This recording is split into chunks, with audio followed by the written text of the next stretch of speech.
Hello everyone, my name is Victor. I am the Occult Technician, and this is Mind War, Season 6, Episode 6. Welcome back to Mind War, folks. I appreciate you being here. We have a lot to cover today, so let's get started. Folks, we are once again here at the Mind War Manor. Mother and Father Mind War are upstairs. Mother is resting comfortably, and Father Mind War, he is deep asleep as it's almost 1 a.m. here in the deep forests of the Great Lakes State. I'm here with Leo, my Boston Terrier, my best buddy. He is one of the, most powerful animals spiritually that I've ever met. He's such an amazing guy. He has such a interesting, attitude and personality. He is absolutely hilarious. That's one of the things that I found. Everybody that meets him laughs with him because he is a real funny guy. So he might stay here on my lap for a few minutes. He was barking at some deer that I believe are wandering outside in the frozen tundra because it is cold as heck tonight, folks. So let's jump back into where we were with analysis and assessment of the gateway process, the report on the gateway experience tapes, written by Lieutenant Colonel Wayne McDonnell. Again, this is a DoD report, and we're going to pick up where we left off on section 6. Okay, so in the last section, we talked about how the hemi-sync process creates brain waves that are, stronger and more powerful than just in our normal state of being. And now we're going to talk about how those brain waves are actually strengthened a little bit. So let's see what they have to say. In section 6 here, it says lamp versus laser. Melissa Yager, again, she was a technician, I believe, at the Monroe Institute, uses a metaphor to help clarify the process involved in the use of hemi-sync in the gateway experience. She points out that the human mind in its natural state may be likened to an ordinary lamp which expends energy in the form of both heat and light, but in a chaotic, incoherent way, which diffuses its energy over a wide area of rather limited depth. So again, if we think about the energy that comes from a light bulb, okay, the light energy and the heat energy is emitted in almost all directions.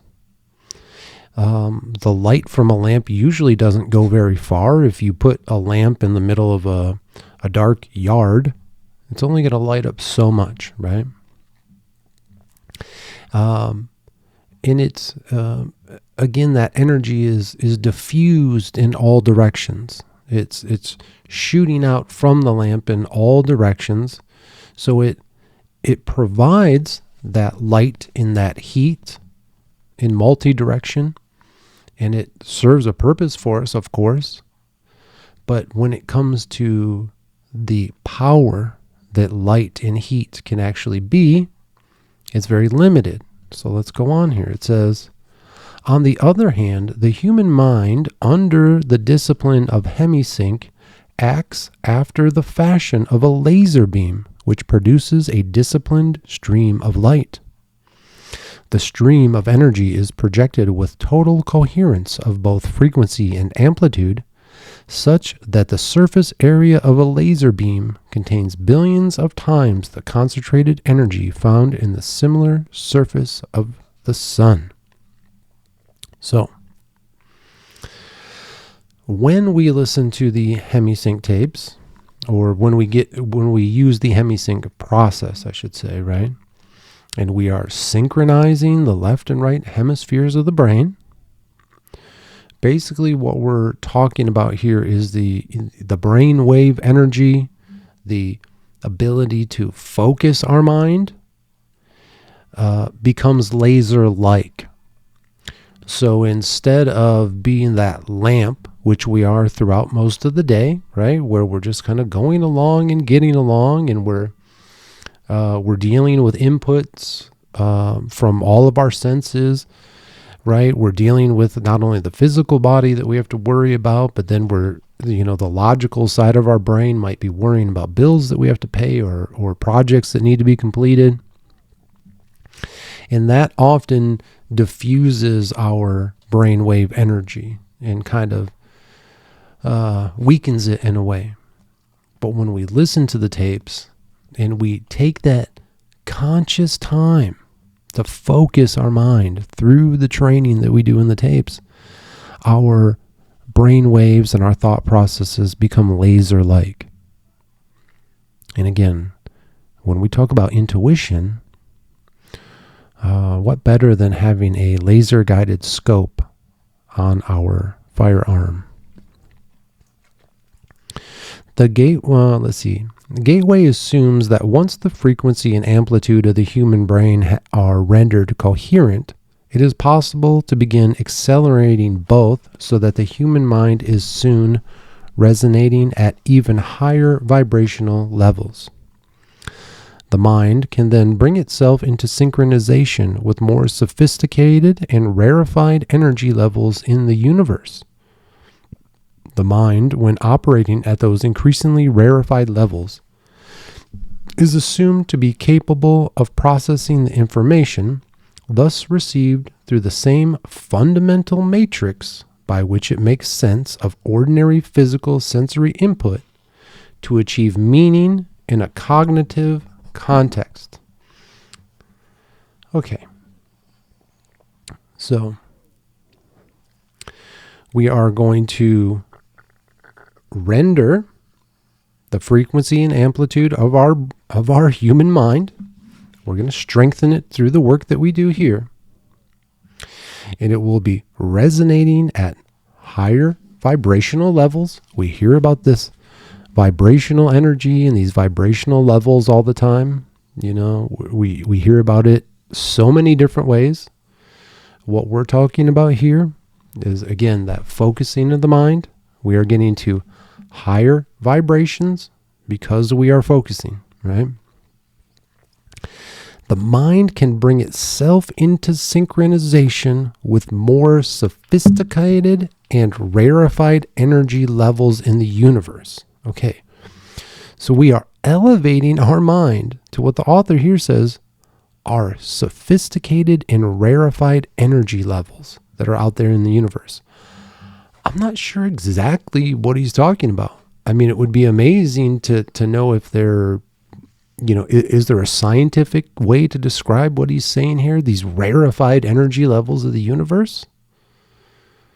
What are we tapping into here? I really like that. And then, of course, a very important word here, right? It says the mind, when it's operating at these rarefied levels, becomes capable of processing information received through the same fundamental matrix by which it makes sense of ordinary physical sensory input. Okay, so what we're talking about here is, again, we receive inputs from all five senses, right? And normally that's what we're dealing with. That's what we're making our decisions from. The input from our five physical senses. But I think what we're talking about now is being able to have new senses, new levels of senses. Again, intuition being one of them. And so now we are training ourselves to look out into the matrix, right? Where the physical matrix, right? The planet, all the physical elements of life, right? Everything that is real, carbon-based, that we feel and we explore with our five senses, that's the physical matrix. But what about the spiritual matrix? That's what we're getting connected to with this work. we are connecting into those more occult and esoteric senses that, like we've talked about before, becoming psychic, becoming a medium, clairvoyance, all of these type of things. These are senses that are outside kind of the physical realm, right? Again, they're still part of it. It's just a deeper layer of it. It's like when we think about our own vision as humans, right? We have just beautiful eyeballs. They see color and they see distance and they see very close. I mean, just amazing, right? But they can't see heat signatures. They can't see gases, things like that. But when you look at night vision or heat vision goggles, you see a totally different sense, a world that's out there that our eyeballs are unable to see. But it doesn't mean that it's not there and that it can't be seen by something else, right? It's the same thing with these new sensory inputs that we're talking about, these more esoteric and occultic sensory inputs, the intuition, the manifestation. These type of things are senses. They're new senses that we are strengthening and training with as we listen to the tapes. All right, buddy. Hold on, folks. Let me get Leo tucked into his bed here. You ready to go to bed, bud? All right. There you go. Okay. Thanks for...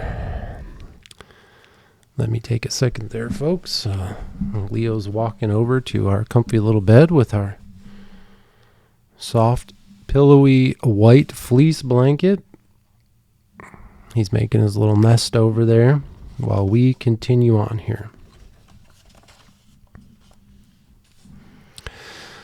To finish up with this section 6 here, lamp versus laser, it says, such meaning is usually perceived visually in the form of symbols, but may also be perceived as astonishing flashes of holistic intuition, or even in the form of scenarios involving both visual and aural, A-U-A-R-L, perception.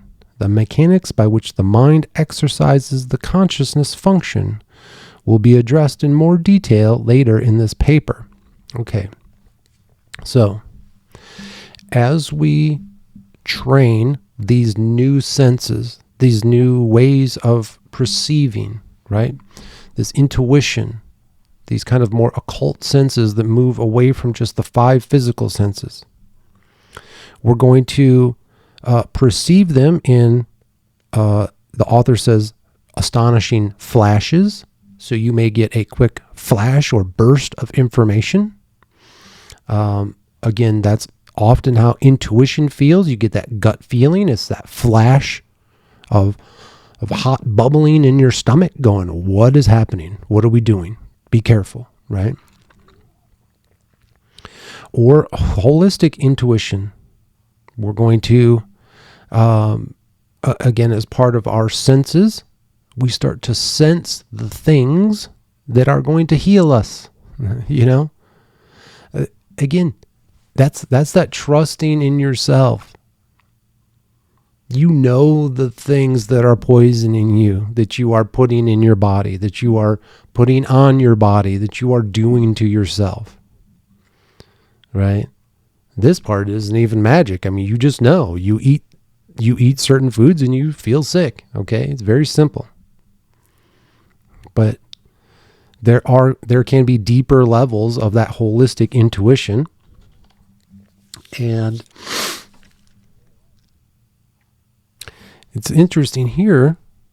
The author says that we can often perceive these things in the form of symbols, like we have here. I've talked so much about the importance of symbolism. Again, the symbol that you see here behind me, this is what I use when I am listening to the tapes. there's going to be a time when you listen to the tapes where you are ready to just slip into sleep. You're ready to fall into that dreamlike state. And if you do, you're going to lose the purpose of the tape, right? You often can just start thinking about other things, or again, just fall into a dreamlike state, and then you forget the purpose of why you are listening to the tape. And what I do is when I find myself starting to drift off or drift into dream, I focus on the symbol in front or to the side of me here. I visualize it in front of me. And with that visualization process, now your third eye isn't closing into the dream state, but now it's awake and it's focused on something. You have to keep that third eye focused while you're listening to the tapes. And it is your physical eyes are going to be closed when you listen to the tapes, but if you're wearing eye covers, which I suggest, you can also open them. And you're going to want to test that. And it's very strange because your body is deep asleep, but you can still open your eyes. But you're just looking into the blackness. So that also helps you focus if you need to. I've found that if I start to think about something that maybe is uncomfortable, right? Something that I don't want to be thinking about, I often, when I'm listening to the tapes, I often do just open my eyes. Again, with the eye covers on, I just see the blackness still, the darkness, but now I can focus. I can stop allowing my thoughts to just drift, right? So the author here says that some of these newly perceived senses, the way that we are going to calculate those things, the way that we're going to think about them and categorize them, right? Also is going to come through in both visual and audio perception. And again, we've talked about that countless times. You are visualizing these things in your mind. You're imagining these things in your mind, and you're going to become very, very powerful and qualified when it comes to imagination. You're going to start to be able to see and visualize things in your mind clearer and in more detail than you ever have. And that is also how you're going to interpret these new senses. Again, we're moving beyond the 5 physical senses. The 6th sense.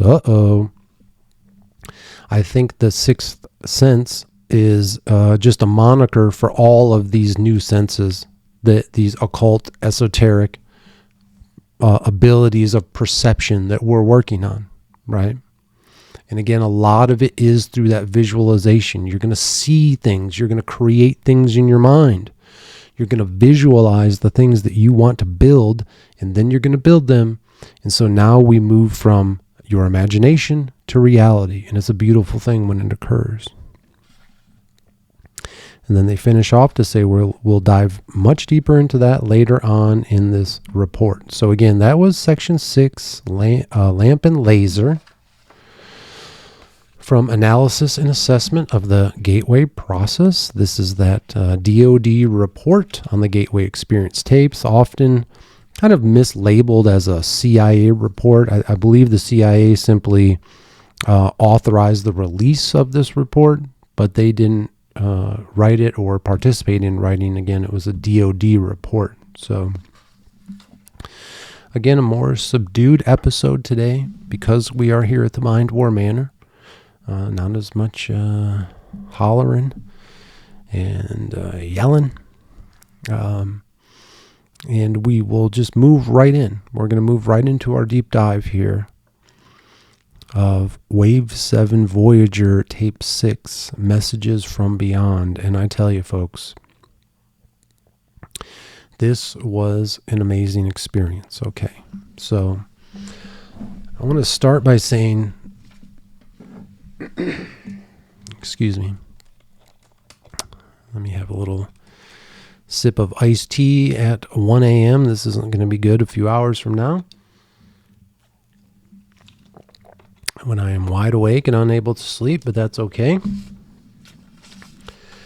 This tape was very different from all the other tapes, okay? I definitely suggest that you listen to Wave 7, Tape 5, take your quick break, and then you go right into Wave 7, Tape 6. I don't think that this is one that you should listen to just on its own. Listen to 5, then 6.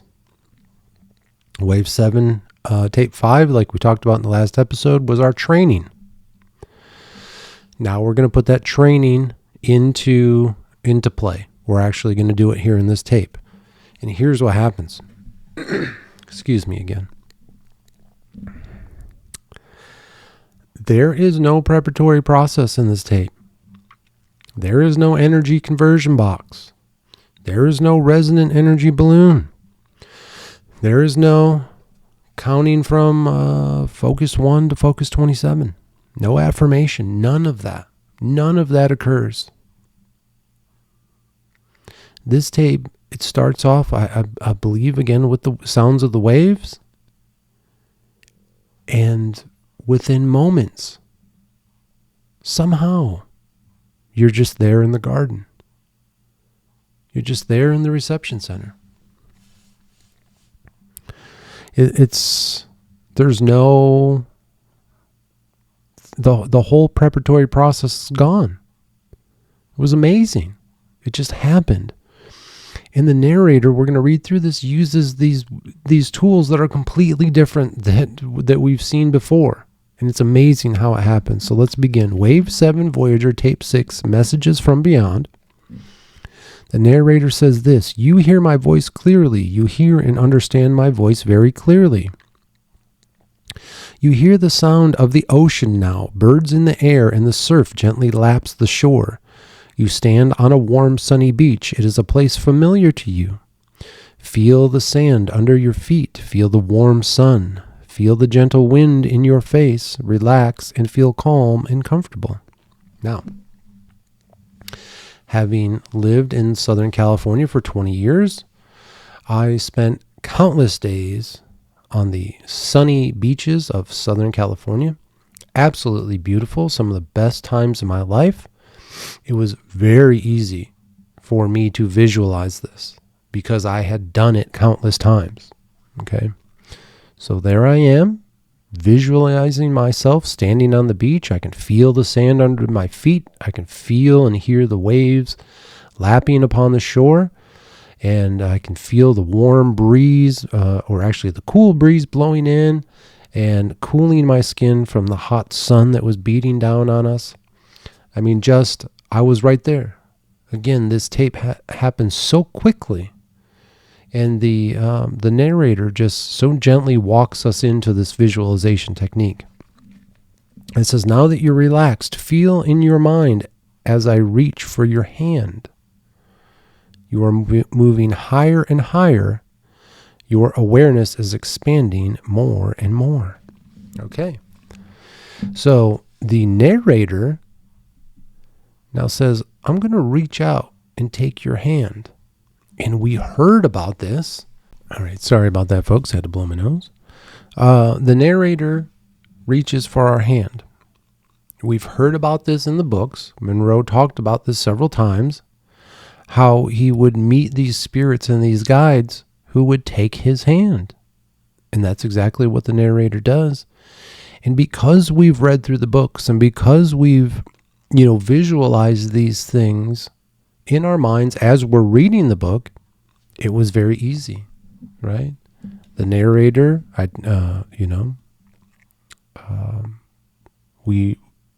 it was our left hand. He took my left hand, and it says here, "We are moving higher and higher. Your awareness is expanding more and more." And as we float upwards, it says, "Your loved ones are with you now. Their very essence firmly and permanently melded into you. And they will always be, as you are in them. Only a physical separation, no more." Okay. So the narrator here is again talking about our ancestors. And we've talked about this before, that there is a spirit passed along through our physical bodies. The mentor that we've called them. The animal instincts, right? Our DNA. This is the spirit. It is our spirit animal. It's our right brain. That's what is passed along. That is a spirit that is passed along through our ancestors, that we will always be connected to them because of that. There's no way to disconnect. If you are alive right now on the planet as a human being, you have a physical connection to everyone who's come before you. Okay? There's no breaking that.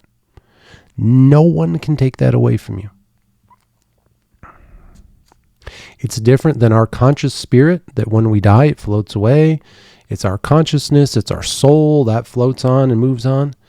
But once we procreate, aka reincarnation, and we pass along our DNA through the physical body, along with it, again, we pass along part of our spirit. That's that reincarnation, right? As you perceive and remember, the loved one with whom you desire to communicate is with you now. You will see a ray of light, pure white, bright light, pleasant light, a warm, bright ray of light coming down from above. Its rays touching you. Feel it. Now ask for a message from that being, a message that is important for you. Now reach out again for a message and send a message. I will call you when we need to return. So again, for those of you who have family members who have already passed, again, this is a great tape. You're going to be able to communicate with them, right? Now, is it really happening? I don't know. But we're going to imagine that it is. And when we do, it helps us heal. It helps us come to conclusions, about the loss of the people that we love, right? It's a way to, again, it's that self-help by helping others. We're reaching out to them and sending our messages of love and receiving messages of love back. And that's important. And it does help us heal. And it can be part of the mourning process. And we're going to see more about that in the future as we go here. It says, we must move back again to the point where we started. Express love as you turn away. Let your remembering brain flow strongly. You feel calm and good. Coming down from above, down to the sea. The waves are lapping at your feet, the soft breeze. You remember the messages as you move back to your physical waking stage. Send them a message of love when you can. And that's it for the tape. This was 1 page, folks. Some of these other tapes, most of them are 2 pages, some almost 3. So that was very different.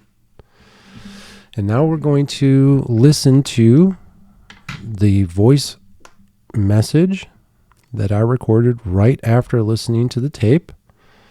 So let's go ahead and listen to that together. Tape 7-6. A very different type of tape. No preparatory process. No resonant energy balloon. It's a perfect tape to do directly after 7-5. The narrator somehow just walks us directly into the reception center. It's beautiful, it's bright, it's crystals, it's fractals. At first you start to only see the topography. You just start to feel that there are hills and walkways and stuff around you, and then they start to form and they get brighter and brighter. Okay. So again, I'm recording this right after I listened to tape 7-5, took a quick break, and then listened to tape 7-6, enhancements of Malabar psilocybin with some THC. And again, this was recorded right afterwards. Sorry about the heater. The heater was blowing, so we hear a lot of noise in the background. But what I'm talking about there is, again, how the narrator just seems to be able to walk us directly into the garden. There's no preparatory process, no counting from 1 to 27. It's just through the visualization of us being on the beach. The narrator takes our hand and just brings us up to the garden. It's amazing. It was very different. And this time, when we get to the garden, I'm standing there and it's still darkness, right? But now I start to perceive hills all around me. You start to feel that you're almost in a valley, right? And you start to feel, not with your physical senses, it's more of that intuition feeling, like when someone walks up behind you, but you don't necessarily, you haven't turned around to see them, you didn't hear them or anything, but you just feel that they're there. It's that same thing. Now you just start to perceive that these hills and stuff are around you, and then they started to form. Now we start to see them. Again, fractals. More, this time it was brighter and clearer than ever. The awnings and the gazebos and stuff started to form. They were bright and brilliant and crystal-like and fractal-like, and still a lot of shadow, still a lot of darkness, but you could see them more. You could perceive them more. It was very dynamic compared to all of the other visits to the garden.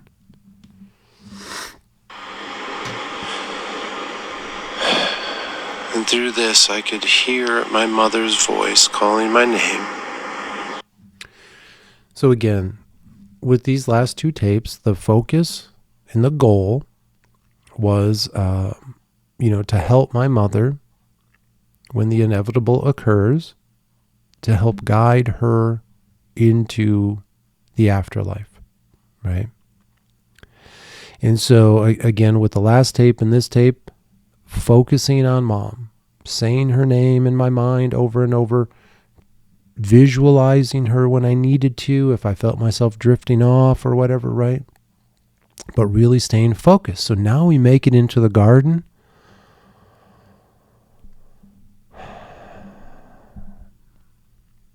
And I hear her saying my name.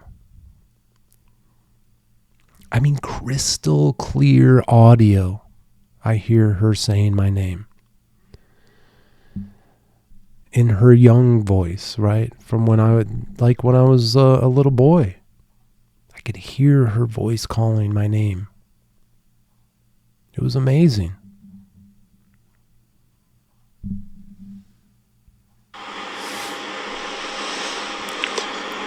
We walked in through the garden, and the narrator instructed me to introduce her. At this point, my mother is still upstairs. She is still with us, but she is heavily medicated. And so I figured she may be in a state of somnambulance as well. Okay, so we're in the garden. I hear my mother's voice.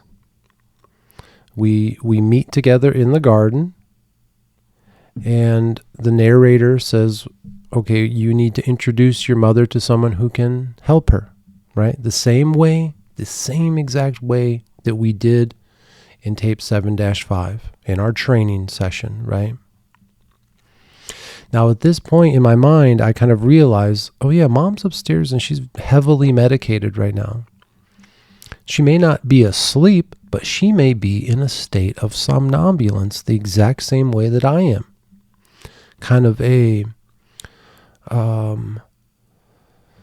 I don't want to say drug induced, because it's not just drugs that get us to where we are, but, through the combination of the psilocybin and THC with the breathing and the tapes and the meditation, right? We get into that state of somnambulance, and that allows us to have our out-of-body experience, right? And I figured Mom is probably in the same kind of state of being, so this may be perfect. I may actually be meeting with her. Now, this is kind of a funny preface to this whole story, right? For the last almost 3 years, and especially over the last 9 months that we've been going through the Gateway Experience tapes here in this Gateway series here on the Mind War podcast, I've been trying to share our exploits with Mother Mind War. And needless to say, like I've said before, my family isn't super interested in what I do here with my occult work. So she was very reluctant to kind of hear it, tangentially saying like, oh yeah, that's cool. I'm glad you're able to do that, and that's cool. But she didn't really want a lot of details, And it's so funny because, again, we find ourselves in the situation that we're at now. And we were talking a couple weeks ago when she was still dealing with the early kind of diagnosis, and we were moving her into hospice, which she's on now. And she said that one of the hospice nurses told her that, often the patients will kind of will themselves to pass. They kind of, again, they just will themselves to die. They kind of allow themselves to do it. And I thought that was very interesting, and I'm glad she told me, but I also thought it was kind of funny, and I didn't say this to her, but I wanted to say, Mom, I've been trying to share with you for the last 9 months that I have trained to do exactly what you're asking. I can train you and show you how to leave your body. But again, you can't force people to do these tapes. You cannot force people to take the journey that we're on. This is all volunteer. And that's the beauty of what we're doing, is because the training that we're doing here and the techniques that we're learning and the skills that we're learning are going to be helpful in helping and assisting those who maybe didn't want to hear it while they were alive. They don't want to hear what we're doing. They're not interested in it. They're scared by it. Again, the societal, cultural, and religious wet blankets scare the hell out of people. It's sad and pathetic that that's the world that we live in. And we're going to do everything we can to turn it around and get people to be more open to things like what we're doing here, right? But I thought that was very interesting that, I tried so hard for this last year, and I don't know why. I tried to show her. I tried to get her interested. I went as far as buying her own Beats headphones and eye covers. I downloaded the tapes to her phone, but she never listened.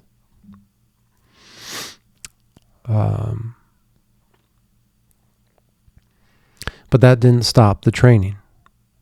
And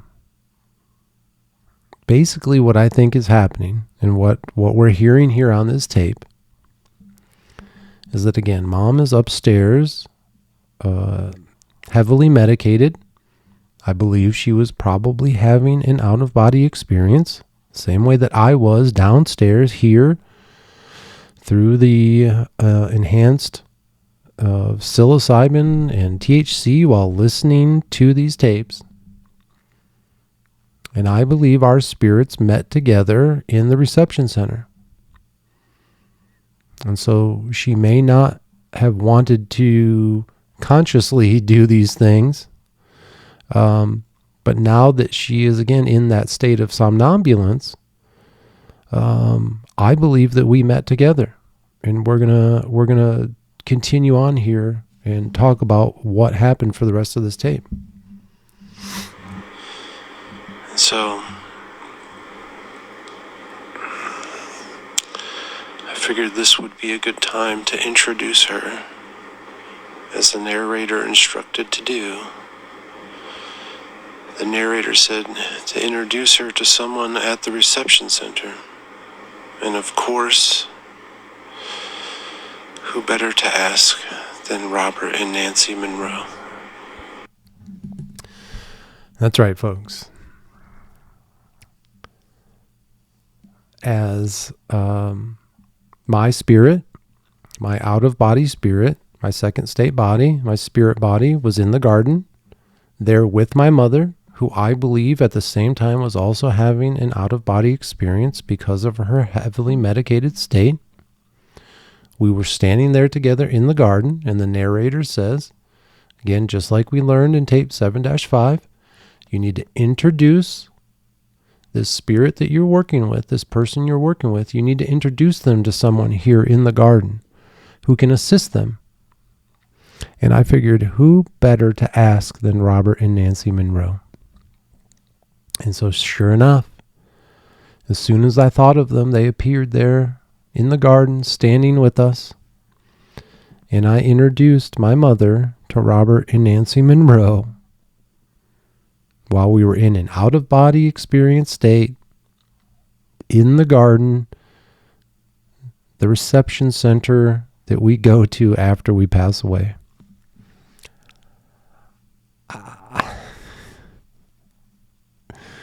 I mean, just saying it out loud is just so amazing.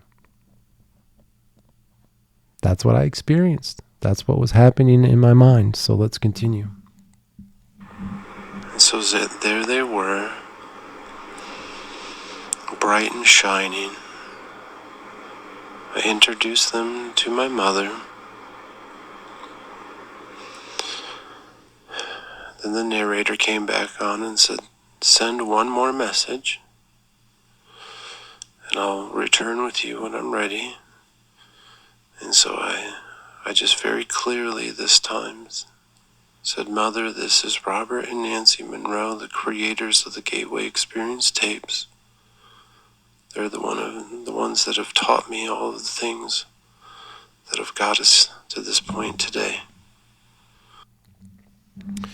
So the first introduction was a little like sloppy, a little discombobulated, weird words for it, but it was almost as like if the four of us were drunk trying to meet each other for the first time. It was very strange. It felt great. It felt amazing. There was nothing off about it, but it was just a lot. There was just kind of a lot going on for the initial introduction when Robert and Nancy kind of appeared, and now I introduced them to my mother. But the narrator says, okay, again, we want to send the message again. Let's reiterate what we're doing. So that now I kind of took that deep breath, and now it was very clear. Now the garden was very clear. It was solid. There was nothing kind of moving around or anything. The four of us were standing there. Again, Robert and Nancy kind of glowing. They weren't crystal clear like we were looking at them in reality. They were glowing, but I could still see them. They weren't just fractal, silhouettes or something like that. And, Mother standing at my right side, I never saw her. It was more just the feeling that she was there. And then this time we really clearly introduced. Again, I said, this is Robert and Nancy Monroe. They created these tapes. They've been training me to help you, and they're going to assist you. I want you to get to know them. The narrator began to call me back, and first I said, "Okay, Mother, it's time to go." But I realized that she's going to be continuing her state of somnambulance for the next few hours and days and weeks.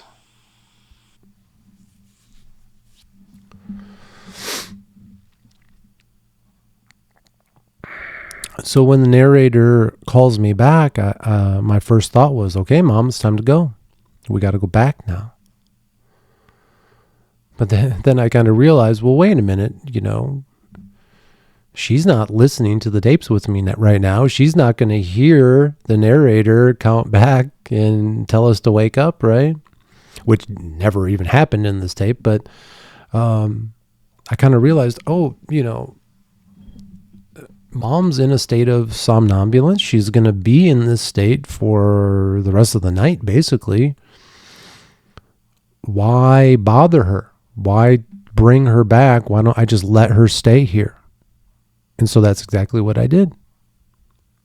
I left her there with Robert and Nancy to get to know each other a little more. So why not let her stay and get to know Robert and Nancy herself?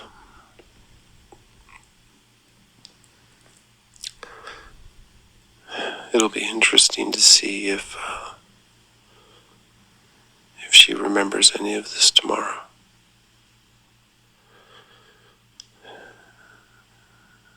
So as I floated downward, the narrator reminded me to say thank you and send messages of love, which I did. And as I floated away, I left the three of them together in the garden, in the reception center. Again, a very strange tape because there is no counting down from 27 back to 1.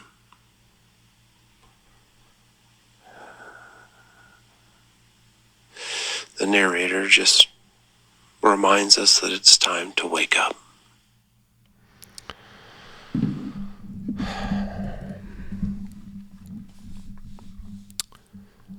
So after leaving Mother Mind War in the garden, in the reception center there with Robert and Nancy Monroe, I knew she was in good hands. I knew that they would be explaining to her and, making contact with each other. So when the inevitable occurs, she won't be scared. She'll have familiar friends to meet back up with. And I woke up from the tape. I recorded what you just heard. And then I jumped right out of bed. Because for me, my work was only half done. As you know, listening to the tapes is only part of what I do. I then move on to my spiritual practices. And that's exactly what I did that night. Again, this was just about 2 days ago.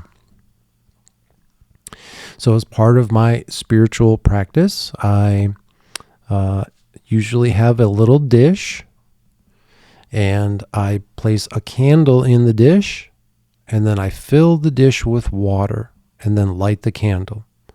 We'll talk about the significance of all of that in future seasons of Mind War when we work through the spiritual. But I thought this story was important enough to share with you as part of this. So I go through all my spiritual work. I pull my tarot cards. We light the incense. I'm still in a state of somnambulance. I'm listening to the very hypnotic rap music. It's taking me in and out of the somnambulance. I'm using the stare as I stare into the flame before I pull the cards. Just a beautiful event. I love doing that. It always feels amazing. And I cannot wait to share with you that process, right? So I go through that and I complete my spiritual work. But the candle is still burning. It's still about 50% has burned. So there's still quite a bit left. And so I said, I thought to myself, Mom is still up there in the garden with Robert and Nancy. she may need some assistance finding her way home. Because I thought, if I leave her up there for too long, she might not return. So I took the candle and I walked out through the front door of the Mind War Manor into the freezing, bitter cold of the night. This was around 3 a.m. It was, I believe, 9 degrees that night. It was a full moon.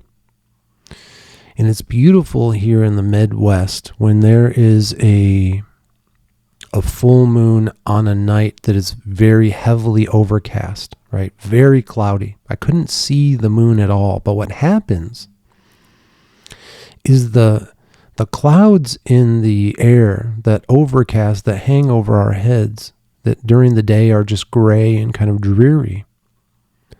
On the night of the full moon, they absorb all of the moonlight.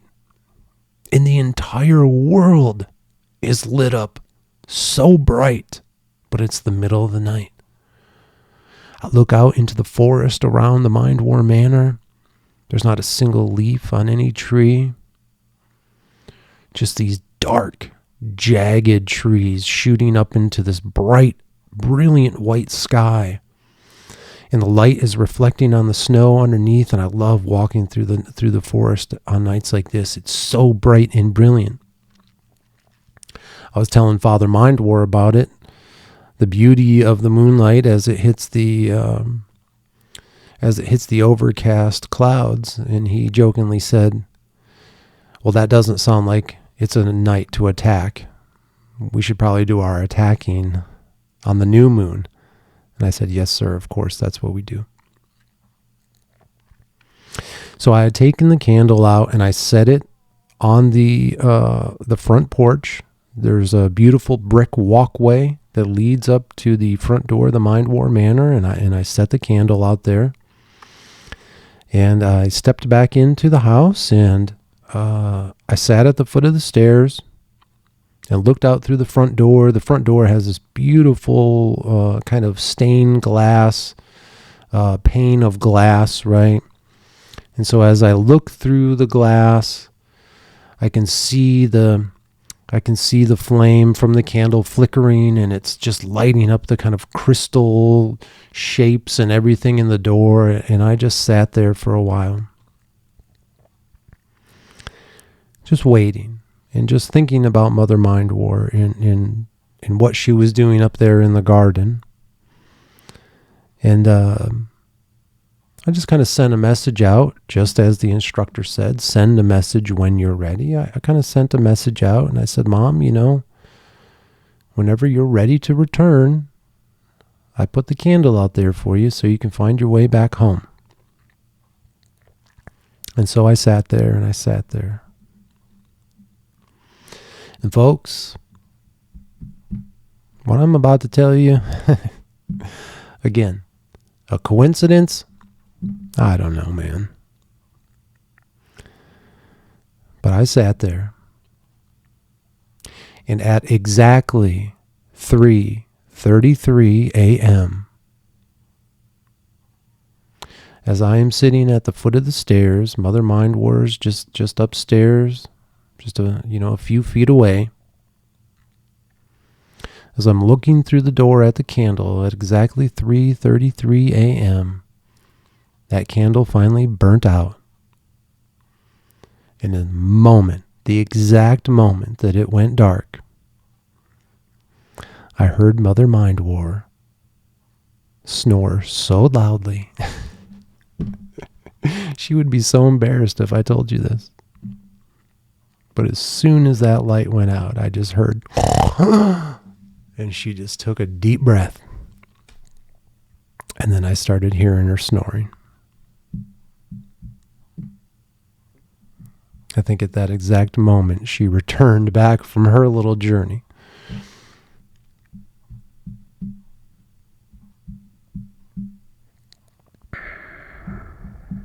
This is why we do the work, folks.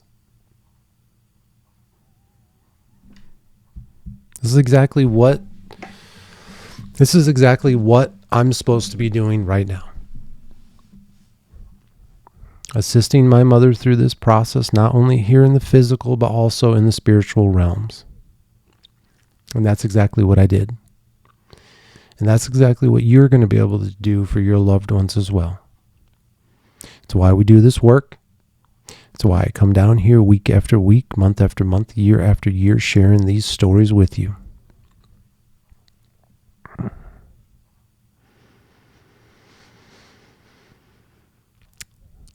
People might say that what we're doing here is a lie, that it's scary, that it's evil, that it's dangerous. But we pay no attention to them, and we give no value to their misguided opinions.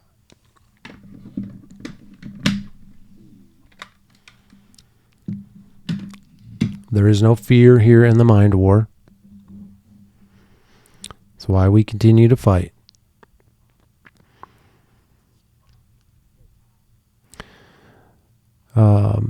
If you're listening to this series and you're following along and you're participating, which is most important, and you find yourself in the same boat that I am right now, or something similar.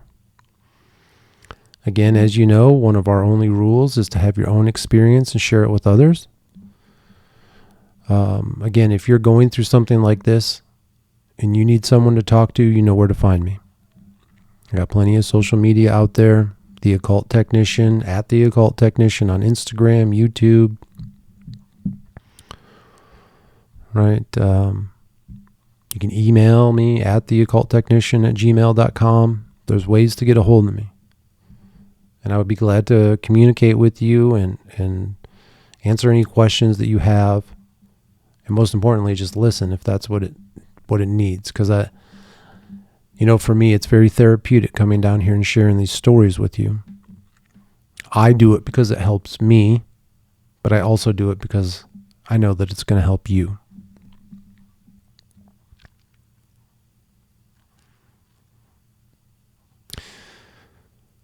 I appreciate you being here. And as always, remember, folks, harden your hearts and open your minds, because this is Mind War.